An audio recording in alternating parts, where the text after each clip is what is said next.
जय भास्कर। जय भास्कर। आज शाकरदीपी परिवार रातू प्रखंड के अभियान संपर्क साक्षात्कार सहयोग सर्वेक्षण के 14वीं कड़ी में आज हम उपस्थित हैं ललित ग्राम कॉलोनी निवासी श्री कृष्ण जीवन पाठक जो अधिवक्ता हैं के आवास पर। आपका पूर्व शेरियार है, गोत्र कश्यप है। जैसा कि आपने बताया कि पूर्व शेरियार है, इसका तात्पर्य ये है कि आपके जो पूर्वज होंगे साकर द्वीप से जो आए होंगे उनको निश्चित रूप से छेरियार नामक किसी पुर में बसाया गया होगा, फिर वहां से अन्यत्र कहीं गए होंगे, लेकिन पहला पुर जो दिया गया होगा शाम के द्वारा, भगवान कृष्ण के पुत्र के द्वारा जो बसाया गया होगा वो जगह होगा छेरियार नामक। तो वहां बसाया गया और वहां से फिर जहां तहां जैसा कि साकरद्वीपियों का तो शुरू से रहा। अगर ऐसा नहीं होता तो साकरद्वीप से क्यों यहाँ आते। साकरद्वीप से मुल्तान मूल स्थान आए, वहां से फिर मगध के विभिन्न जगहों में बसाए गए, फिर वहां से भी जहां कहीं गए। तो इस क्रम में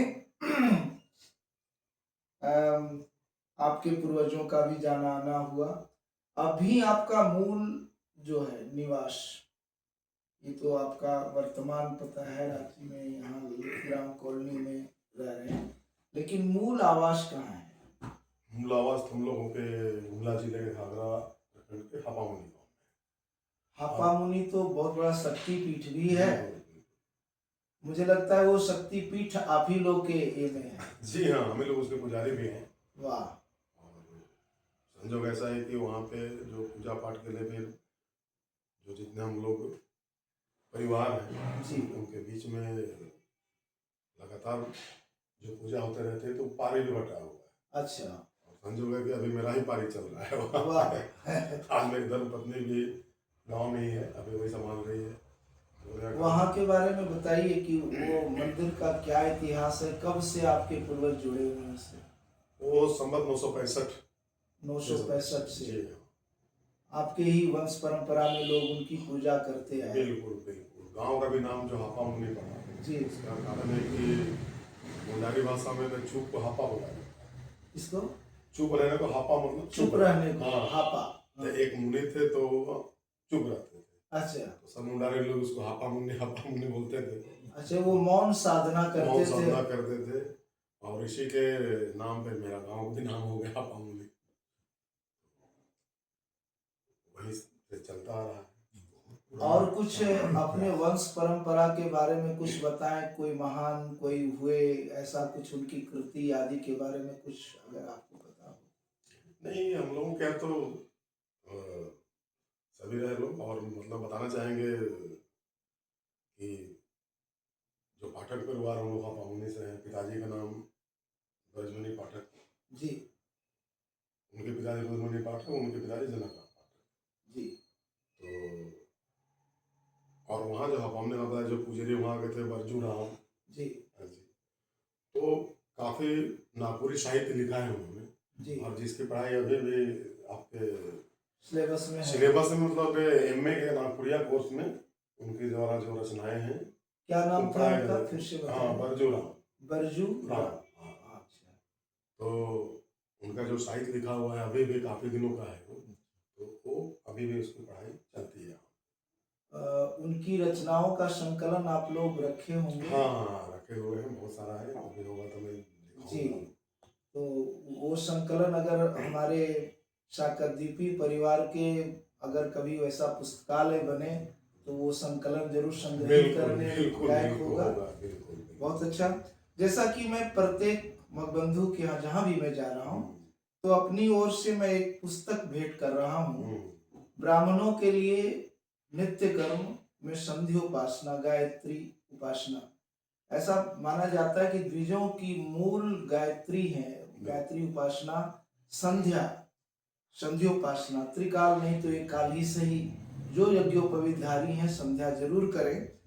और इसी के प्रचार प्रसार के लिए मैं अपनी ओर से एक संध्योपासन विधि की पुस्तक मैं आपको भेंट दे रहा हूँ, इसे चलिए, स्वीकार बहुत बहुत कीजिए। धन्यवाद। बहुत खुशी की बात है। चलिए।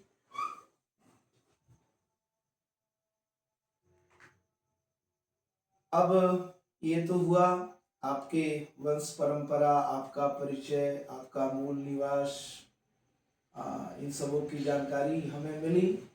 अब आप पिताजी अपने बता रहा हूँ, मेरे पिताजी भी आचार्य थे जी और उसके बाद प्रधानाध्यापक में रहे जी बगल के मध्य विद्यालय शाहपुठी में, काफी दिन सेवा की होगी। वाह और हम लोग 5 भाई, जी 5 भाई में से कहा जाए तो जैसे मैं बताया ना कि डिफेंस सर्विस के बारे में बड़ी बात थी। जी हमारे 4 भाई डिफेंस सर्विस में। वाह बड़े भैया एयरफोर्स में रहे, अवधनी पाठक जी। जी मंझले भैया भारतन पाठक इंडियन नेवी में रहे। जी उनसे छोटे भैया अभिमन्यु मिनी पाठक, वो भी इंडियन एयरफोर्स में थे। वाह और सुधाकर मिनी पाठक चौथे हैं, वो भी इंडियन एयरफोर्स में ही थे। हाँ, और शौक बहुत था पिताजी को भी, जी तो बोलते थे उस चीज़ को कि भाई डिफेंस में इसको भी जाना है। लेकिन बाद में मेरी माँ बोली अब सब नहीं जाएंगे। तो फिर फाइनली फिर पिताजी को भी शौक था, ठीक है पढ़ाई करो, तो लाओ में पढ़ाई की और फिर आगे इधर। आप अधिवक्ता हुए।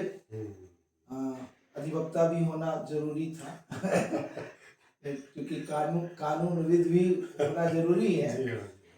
तो बहुत अच्छा। आप अपने परिवार के बारे में कुछ बताएं, आपकी कितनी संतानें? हमारे 2 लड़के हैं। जी बड़ा बेटा विपुल कुमार पाठक उसका नाम है, जी और छोटा बेटा ऋतिक कुमार पाठक। जी तो बड़ा बेटा यहाँ से IIT मद्रास से बीटेक किया हुआ है, जी मैकेनिकल इंजीनियरिंग से। जी और उसके बाद आपको IIM रांची से भी MBA किया है। हाँ तो पहले उसकी जॉब इंडियन ऑयल में जी प्रोजेक्ट इंजीनियर था वहाँ पे वो। जी तो वही उसके बाद भी पढ़ने का जो शौक था, जो बीटेक के बाद उसका हो गया था वहाँ पे, कैट जी लिखने के बाद वो चला गया था वहाँ पे। तो रहा 2-3 साल, फिर बोला और अगर पढ़ने की तमन्ना है जी तो फिर MBA रांची IIM से किया। तो जी उसको फिर क्विट करके अभी कोग्निजेंट कंपनी में है जी बेंगलोर में। जी उसके लिए शादी कर दिया हूँ। जी अगले साल शादी हुई थी, आप भी तो सामने ही थे। जी जी जी जी तो उसकी शादी में भागलपुर में किया। जी मेरी बहू भी MBA की हुई है वाह और वो भी अभी JP मॉर्गन कंपनी में बेंगलोर में ही है। वाह, दोनों वहीं सेटल सेटल हो गए, वही रहना जी। और छोटे छोटा बेटा जो है सो अभी ऋतिक कुमार पाठक है, वो भी LLM कर लिया है। LLM किया था भुवनेश्वर से, और LLM यहाँ का जो NLU है वहीं से किया। तो उसका भी प्लेसमेंट हो गया था डिलॉयट कंपनी में लॉ ऑफिसर के रूप में। जी 2 साल करीब रहे।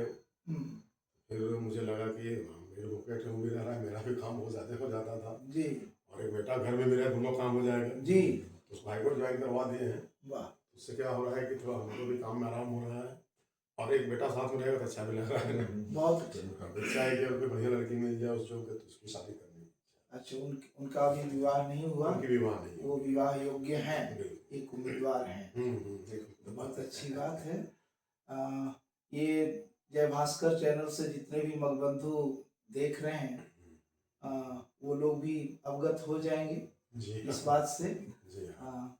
और मैं ऐसे ही भगवान श्री नारायण से प्रार्थना करूंगा कि बहुत जल्दी दूसरी बहू भी आपके घर आ जाए। चलिए, आप लोगों का आशीर्वाद बना रहेगा तो बहुत खुशी होगी, अच्छा लगेगा। जी, ये आपके परिवार के बारे में, आपके परिवार के सदस्यों के बारे में। परिवार में अभी बताया जाए तो सदस्यों की संख्या, बड़े पुत्र, पुत्रवधू, पुत्र, आप, आपकी पत्नी, यही आपके परिवार के जी अभी हाँ। सदस्य हैं।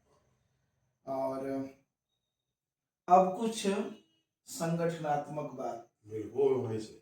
कि अपना जो ये संगठन है शाकद्वीपीय परिवार रातू प्रखंड संगठन, इस संगठन को कैसे मजबूत किया जाए, कैसे इसको और आगे बढ़ाया जाए कि ये संगठन भी कुछ अच्छी स्थिति में आए, इसमें आप क्या सलाह देना चाहेंगे कि ये संगठन कैसे मजबूत हो? देखिए, संगठन तो नाम ही है संगठन, जी संगठन बॉडी है संगठन, जी तो संगठित करना है सबको। और अच्छा आप लोगों का प्रयास है यहाँ पे आ जाए।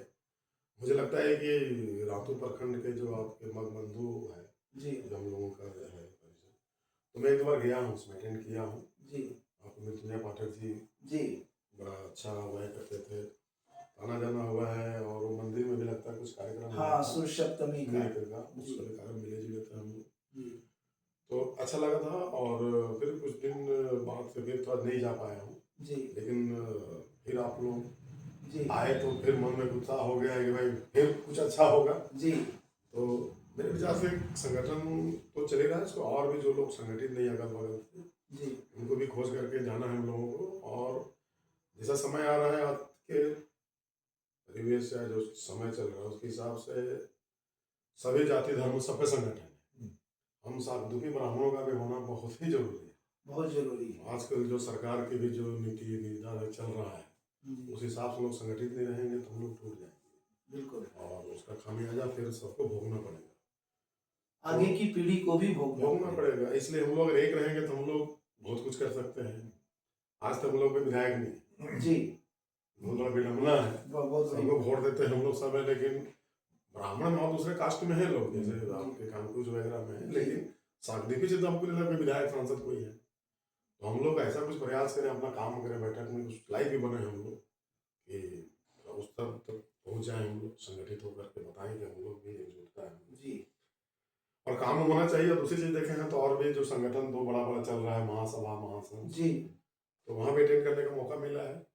लेकिन दो तीन चीज वहाँ भी अधिकता क्या है ना कि जो अध्यक्ष उपाध्यक्ष या जो भी मेंबर लोग हैं जी आएंगे मंच में तो सिर्फ अपनी बात करते हैं लोग, जी मैं ये हूँ, अच्छा अच्छी बात है, आप तभी तो आपको बनाएंगे, जी जी आप उसके काबिल है तभी बनाएंगे। तभी बनाया गया लेकिन क्या होता है कि आधा समय पार हो जाता है उनको अपना बारे में बताने का, अपने हाँ, अपने अपनी अपने गुणगान गुणगान में जी को सुनने से अच्छा नहीं लगता है। जी इसका जो उद्देश्य है वो पूरा होना चाहिए। जी आज के समय में कुछ रिजल्ट निकले, जी संगठन से कुछ रिजल्ट है, संदेश आया वहाँ पे।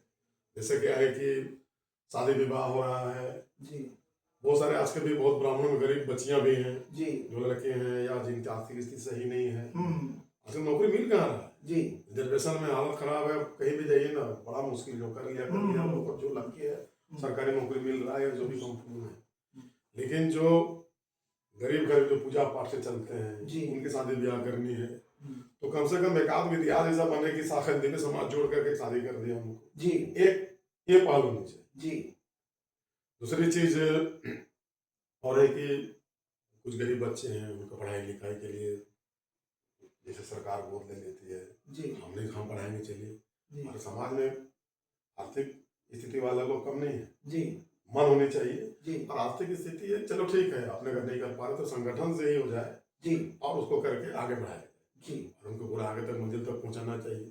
तो संगठन कोई भी रहेगा तो बिना कोष का नहीं चले, जी कोई भी संगठन हम बनाएंगे काम करेगा अकेले तो नहीं हो सकता, एक कोष होना बहुत जरूरी है। जी ऐसा भी चर्चा चल रहा था, कोष बने, जी सब लोग अपने श्रद्धा भाव से उसमें अपना जो सकते दान करते थे, जी और कोष जो बताया कि बैंक में अकाउंट खुल जाए जी और वैसा ही विकास कार्यों के लिए हो जी उसका काम।